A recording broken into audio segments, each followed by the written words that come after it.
The fire took everything. My fields, my animals' home, everything I'd worked for. It turned years of sweat and dreams into black dust in just one planned-out moment. But the Homeowners Association, HOA, didn't realize their big error wasn't setting my land on fire. It was that they missed one important paper. That paper would be my way to get even. Would they handle what I was about to do? Tell me in the comments where you're reading this from. I was here first, and that's key. My farm was here way before the fancy houses of Oak Ridge Estates showed up 3 years ago. These big houses, with their perfect grass and mailboxes, didn't match my old barn and gardens. But we were okay at first, until Karen Whitfield came. "Is that your rooster making that noise at 5 a.m.?" were Karen's first words to me. No, hi, just complaints. She stood at our fence in nice clothes that probably cost more than I spend on food in a month. "That's Henry, and he's just doing what roosters do," I said, smiling, trying to be friendly. "Farm animals are noisy. That's how it is in the country." Karen's face looked like she'd tasted something bad. "This isn't the country now. This is Oak Ridge Estates, and we have rules." I wiped my hands on my jeans and tried to talk sense. "Actually, my land isn't part of Oak Ridge. I was here first. Your rules don't apply to me." After that, letters came every week, looking all formal with the Oak Ridge Estates logo. They listed problems. Too many chickens, messy tools, bad fences. Each letter said I'd be fined, but I didn't have to pay because I wasn't in their HOA. I saved every letter, thinking I might need them. Then came the complaints about smells. My compost was far from any houses, but Karen said it ruined her backyard. She called the city about my goats. She took pictures of my farm, pointing out chicken feathers that flew over the fence. My other neighbors from Oak Ridge started acting weird. People who used to say hi now looked away. Mrs. Garcia, who always bought eggs, stopped coming. Only Lisa Martinez still smiled and talked when she walked her dog nearby. "Don't worry too much," Lisa said one day. "Karen's been showing pictures of your farm at meetings, saying it's dangerous. Some people believe her, but others think she's just being mean." "Can she really do anything?" I asked. "My property isn't even part of Oak Ridge." I didn't sleep well that night, or many nights after. The worst part was, I had to leave. My mom was sick and needed me. Every year I helped her for 2 weeks after her treatments, staying at her place 3 hours away. I couldn't skip this trip. She had no one else. The day before I left, I saw Karen and 3 men in suits walking along my property. They had papers and pointed at different spots. When they saw me, Karen smiled. Not a nice smile, but one that made me feel uneasy. That night, I packed and took extra steps to be safe. I asked my friend David to watch my animals. I put up 2 cameras pointing at the fence and the main parts of the farm. I even called the police to say I'd be away and was worried about people coming onto my land. "Don't stress," David said as he helped me pack the next morning. "What's the worst that can happen in 2 weeks?" As I drove off, I looked back. Karen stood at the end of her driveway, watching me. The sun reflected off something in her garage, what looked like big red cans lined up. If only I'd turned around. If only I'd stayed. But my mom needed me, and I didn't know those 2 weeks would cost me everything. I gripped the wheel so hard my knuckles hurt. "No, no, no," I whispered, hoping I was wrong. I wasn't. When my farm came into view, I slammed on the brakes. I couldn't believe it. The beautiful garden I had planted, gone. The chicken house I had built, destroyed. My little red barn, nothing but a black frame. Everything was gone, just piles of ash where my life's work had been. I jumped out, leaving the door open, and ran to where the chicken house used to be. The smoke burned my nose. "Henrietta, cluck, Ruby!" I called, hoping my chickens had gotten away. Only silence. I fell to my knees in the ashes. 5 years of hard work, of early mornings and aching muscles, all gone. The stands where families bought fresh vegetables, burned. The spot where I grew flowers, just dirt and ash. My house was still there, untouched. But what good was a house when everything that made it home was destroyed? I heard a car on my driveway. A clean, white SUV pulled up. Out stepped Karen Whitfield, wearing perfect white pants and a blue shirt that probably cost more than my monthly animal feed. She didn't look sad. In fact, was that a tiny smile? Behind her was a man in a suit, carrying a folder. He walked like someone used to getting his way. "Well, well," Karen said, looking at the mess with what looked like happiness. "Looks like the farm problem is solved." I couldn't believe it. "What do you mean, solved? This is my property, my life." My voice cracked as I pointed to the ruins. The man cleared his throat. "I'm George Thompson, president of the Oak Ridge Estates HOA. He didn't offer to shake my dirty hand. "While you were gone, we had a meeting about your farm." Karen jumped in. "The smell, the noise, the mess. Do you know how much my property value goes down just by being next to this?" She waved at what used to be my farm. "We've had complaints from everyone on this side." George nodded. "We sent you 3 letters." "I was taking care of my sick mom," I shouted, feeling angry. "I've been gone for 2 weeks." "Not our problem," Karen said. "You should have planned better." George opened his folder. According to HOA Rule 47B, after 3 unanswered letters, we can fix any problem that affects the community. "You have no right to touch my farm," I screamed. "This land isn't even part of your group. I was here first." Karen's smile got bigger. "Actually, the county changed the property lines last month. Your farm is now part of Oak Ridge Estates, which means," she paused, "you have to follow our rules." I felt like I'd been punched. Could this be real? I'd never gotten any notice. "So you burned down my farm? You killed my animals? That's illegal. That's wrong." George adjusted his tie. "We hired someone to remove the problems. The chicken house, compost, and buildings. If things got out of hand," he shrugged, "maybe the dry weather helped it spread." I looked and saw other neighbors from the development watching. Some looked uncomfortable. Others nodded along with Karen and George. "You can't do this," I said, my voice calm now. "I'll call the police." "Go ahead," Karen said. "We have all the papers. We followed the rules." I started to say something when I saw metal shining in the ashes near my garden. My property marker. The one the county put there years ago. It was still there, untouched by the fire.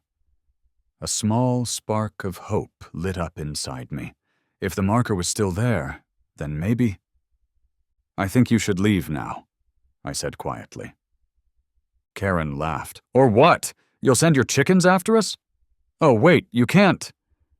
As they drove off, I watched the neighbors go back to their perfect houses, except for one woman who looked back at me with what seemed like real sadness. I turned and looked at that marker again. Something wasn't right about this zoning story, and I was going to find out what it was. The smell of smoke still stuck to my clothes as I sat in my living room, surrounded by papers. My eyes hurt from crying and no sleep. 3 days had passed since I found my farm in ashes. 3 days of anger and sadness that kept me searching for answers. "They can't just burn down someone's property," I whispered, flipping through another county paper.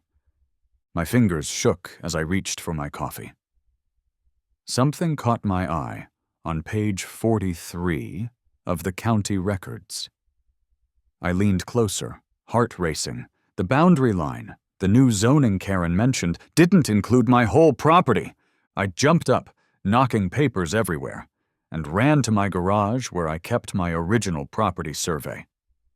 Under the dusty cover was the answer. The creek on the east side of my property was a natural boundary that the rezoning left out. I pulled out my phone and looked at pictures of my farm before it was destroyed. The chicken house, the garden, my barn. All were on the east side of the creek. They burned down property that wasn't even in their area. I gasped. I needed more proof. I called the county office as soon as it opened. "This is Maggie from the county," a friendly voice answered. "Maggie, I need to know about the rezoning of County Road 16 properties last month," I said, "specifically the boundary by Willow Creek." "Oh, that rezoning was very clear about natural boundaries," Maggie replied. "Let me email you the official maps." Within minutes, my printer made noise, printing official county maps showing exactly what I thought. The HOA had no power over my farm, none at all. I didn't waste time changing. Still in my wrinkled shirt and jeans, I grabbed my papers and drove to the sheriff's office. "I want to report illegal destruction of property," I told the deputy. His eyes widened as I explained and showed him my proof. "Ma'am, this is serious," he said, calling another officer. "We need your statement and these papers." Tonight was important. I put on my best jeans and a clean shirt. Nothing fancy, but good enough. I practiced what I would say. At 7 p.m., I walked into the Oak Ridge Estates Community Center. About 30 people sat facing a long table, where Karen and George sat with 3 other board members. Karen was complaining about someone's mailbox color when she saw me. "This is a private meeting," she snapped. I smiled and walked to the front. Actually, as a property owner affected by HOA decisions, I can attend. George cleared his throat. "We hear from non-members at the end." The room went quiet. I could hear the air conditioning. "That's not true," Karen said, her face turning red. "Your property was rezoned." "Only partially," I interrupted, pulling out my maps. I unfolded them on a chair. The official county rezoning leaves out the east part of my property, where the creek is. Everything east of the creek, which included my chicken house, garden, and barn, stayed outside your HOA's area. People started to murmur. A man stood up to look at my maps. George's face turned pale as he looked at the papers. "We followed the maps given to us." I pulled out another paper, this one hand-drawn with Karen's signature. "This isn't an official paper. It's wrong." The murmurs got louder. A woman in the 3rd row stood up. Lisa Martinez, who lived near Karen and always waved. "George, did you check the boundaries before allowing this?" she asked. "Of course he did." Karen jumped up. "That farm was awful. Chickens making noise, that bad compost smell. It was lowering our property values." "Property values don't beat the law," I said calmly. "And I filed a police report today. Your actions are illegal destruction of property, trespassing, and animal cruelty for the chickens that died." "You can't prove anything!" Karen shouted, but I saw fear in her eyes. Lisa Martinez walked to the front. "I move to suspend any board members involved in this, pending investigation." "Second," called out the man in the blue shirt. Karen's face went from red to white. "You can't do this. We were protecting our community." George raised his hand weakly. "Maybe we should talk to our lawyer." "Too late," I said. "My lawyer will contact yours tomorrow, and she's great at property disputes and HOA problems. She hasn't lost a case in 6 years." I gathered my papers as the meeting turned into arguments. Some people were shouting at Karen. Others were asking George questions he couldn't answer. I walked calmly to the exit, but Lisa stopped me. "I'm so sorry about your farm," she said, touching my arm. "Not all of us are like Karen." "Thank you," I replied. "But this isn't over. They destroyed something important to me and they need to fix it." As I drove home, my phone rang. It was the sheriff's office. "Ma'am," the deputy said, "we found something interesting. The fire wasn't started by the HOA contractors. Someone used gas to make it bigger. We're treating this as possible arson." My hands gripped the wheel tightly. Arson? Who would do that? But deep down I had a feeling I knew. What else would the investigation find, and how far had Karen really gone? I woke up to my phone buzzing. 20 missed calls. The first was from Lisa Martinez. "Have you seen the news?" she asked when I called back. "Your farm is the top story. People are mad about what the HOA did." My doorbell rang. A different reporter stood there with a camera. "Can you tell us how it felt to see your farm destroyed?" she asked, putting a microphone in my face. News spread fast. By noon, my quiet road was full of news vans. My phone wouldn't stop ringing. Neighbors I'd never met called to offer help. Someone started an online fund for me that reached $10,000 in just 3 hours. I sat at my kitchen table with my cousin Sarah, the lawyer. She spread out maps and papers. "The HOA messed up big time," she said, circling the creek on the map. "This natural boundary is clearly marked. Everything east of the creek was never under their power." "So they burned down property they had no right to touch?" I asked. "Exactly. And that's not just a civil issue, that's criminal." Sarah helped me file a lawsuit against the HOA, George, and Karen personally. The sheriff delivered their court papers that afternoon. I watched as Karen got hers. She yelled right there on her lawn, screaming that I was the one breaking rules. That evening, my phone rang again. It was Tom Baker, who lived near Karen. "You need to see something," he said. "I have cameras that point toward your property. I caught something bad." Tom sent me a video. The time showed 6 a.m. on the day my farm burned. Karen's SUV parked near my property. Karen got out, carrying something. "Was that a gas can?" "I didn't think much of it until I heard what happened," Tom said. "I've already called the police." Before I could process this, someone knocked on my door. It was George, looking like he hadn't slept in days. "The HOA board had an emergency meeting," he said, his voice shaky. "They've removed me as president. Everyone's panicking about your lawsuit." "They should be," I replied.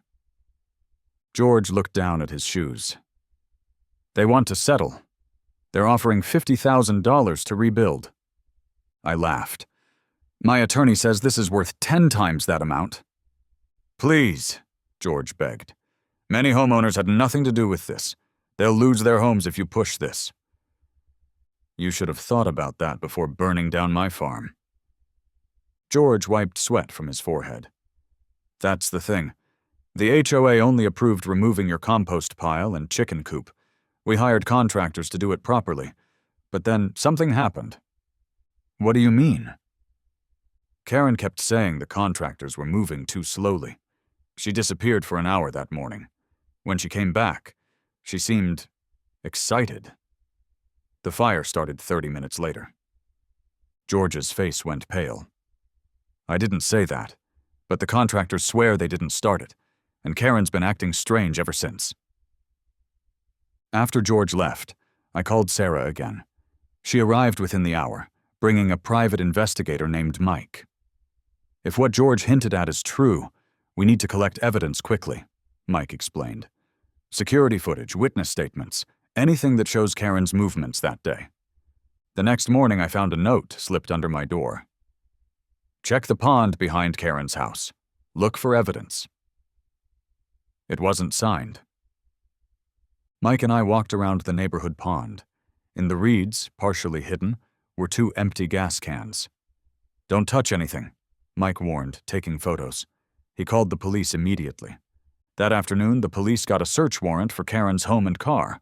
I watched from across the street as they carried out bags of evidence. Karen stood in her driveway, screaming that I was framing her. Later, Lisa came over with dinner. "The HOA is falling apart," she said. "Half the board has resigned. People are talking about dissolving it completely." "What about my farm?" I asked. "People feel terrible. There's talk about a community rebuild." The next day, a local farmers market group arrived with seedlings and offers to help replant. A contractor offered to rebuild my chicken coop for free. The outpouring of support was overwhelming. As dawn broke, I sat on my porch, looking at my destroyed farm. The land looked dead, but I knew that with care, it could grow again, just like my fight against the HOA. What looked like certain defeat was turning into something else entirely. My phone buzzed with a message from Sarah. "Turn on your TV now." The local news was showing Karen being led away in handcuffs. The reporter's voice was clear. HOA resident arrested on suspicion of arson in connection with farm property destruction. George's car pulled up. He stepped out, holding a thick folder. "What you don't know," he said, handing me the folder, "is that Karen has been trying to buy your land for months. There are plans to expand Oak Ridge Estates. Guess who's the silent partner in the development company?" I opened the folder and saw Karen's name on the business papers. Next to it was a map showing luxury homes plotted over what used to be my farm. Was this about neighborhood standards, or was it about greed all along? I couldn't sleep that night after George's visit. What did he really mean about how the fire started? At sunrise, I walked through the ashes of my farm one more time, when something caught my eye. A glint of metal near my back fence line. My other security camera. I had totally forgotten the one I put in last year, after some kids took some vegetables. With shaky hands, I got the damaged but working camera. Could it have recorded what really happened? My heart was going fast as I connected it up. The video made me shocked. It showed Karen come early, before anyone else. She had on gloves and 2 red cans. The video clearly showed her pouring the gas around the chicken area, compost, and fence line. She then light up. The flame speed was faster than expected. Karen looked scared for a second, then ran back. 20 minutes later, a truck arrived with Valley Landscaping, the HOA guys. The guys were surprised to see the flames, but they didn't call anyone. They just left. I called my attorney straight away. "I have evidence. Karen made the fire happen on purpose." I was very angry, but also very relieved. "The HOA people just saw it and did nothing." "This is a big change," my attorney said. "This is no longer about damage. This is arson." The following day, I was sitting opposite Sheriff Davis as he examined the recording. His expression became progressively more serious with each passing minute. "I've known you for years," he remarked eventually. "Never caused anyone trouble. But some folks, they just can't stand seeing others live differently." He shook his head. "I'll be paying Miss Whitfield a visit today." News spread through the town incredibly quickly. Within hours, my phone was ringing constantly. Local news vans parked outside what was left of my farm. I agreed to one interview. Standing tall among the ruins, I explained how my property hadn't even been under HOA jurisdiction. "I just want justice," I said into the camera, "and to rebuild what was taken from me." That evening, I watched from my kitchen window as police cars pulled up to Karen's house. They let her out in handcuffs while neighbors gathered on their lawns to watch. Her face was red with anger until she spotted the news cameras. Then she ducked her head and hurried into the police car. The next weeks were a blur of lawyers' offices and courtrooms. The evidence against Karen was overwhelming. Not only did I have the video, but her own text messages to George revealed her plan. "I'll take care of the farm problem before the contractors arrive. They'll just think it was part of the cleanup." In court, Karen's lawyer tried to defend her.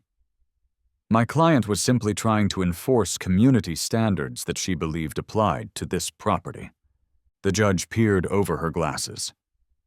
By committing arson, standards that didn't even legally apply to this land? When Karen took the stand, her true colors showed. "That farm was disgusting," she shouted. "My property values were dropping every day. Someone had to do something." The jury took less than 2 hours to find her guilty. My lawsuit against the HOA proceeded separately. With Karen's criminal conviction, they knew they couldn't win and offered to settle. But I didn't want just any settlement. I want enough to rebuild everything I lost, I told my attorney. Plus, I want it in writing that my land will never fall under their control, no matter what rezoning happens in the future. The HOA board members looked pale when they signed the agreement. The amount they paid would increase everyone's HOA fees for years to come. George approached me after the signing. "For what it's worth, I'm sorry," he said quietly. "I should have checked the boundaries myself instead of trusting Karen's word." "I always liked your farm," one woman admitted as she helped plant tomato seedlings. "Karen didn't speak for all of us." Lisa Martinez became a regular visitor, bringing her kids to learn about growing vegetables. "The HOA isn't all bad," she explained one day. "I've been elected the new president, and we're changing the rules. More sustainability, less control." "Is it true you're going to teach gardening classes?" one man asked. I nodded. "Every Saturday morning, free for anyone who wants to learn." A year to the day after I found my farm in ashes, I stood watching the sunrise over my thriving land. The garden was more productive than ever. My new heritage chickens laid eggs with deep orange yolks that neighbors now lined up to buy. The greenhouse allowed me to grow vegetables year-round. The same TV reporter who had covered the fire returned for a follow-up story. "How do you feel now looking at all you've rebuilt?" she asked. I smiled, watching bees buzz around my flowering apple trees. "I learned that good fences and proper property surveys make good neighbors," I said. "But also that one person's hatred doesn't define a community." As for Karen, after serving her sentence, she sold her house at a loss and moved away. The young family who bought it now brings their children to my weekend gardening classes. The HOA still exists, but under Lisa's leadership, it's focused on community building rather than control. They even partnered with me to create a neighborhood farmers market in the park. That one legal detail Karen forgot to check. The property line, that my farm technically stood outside of, didn't just save my land. It transformed an entire community and taught us all what really matters: respecting each other's right to live as we choose.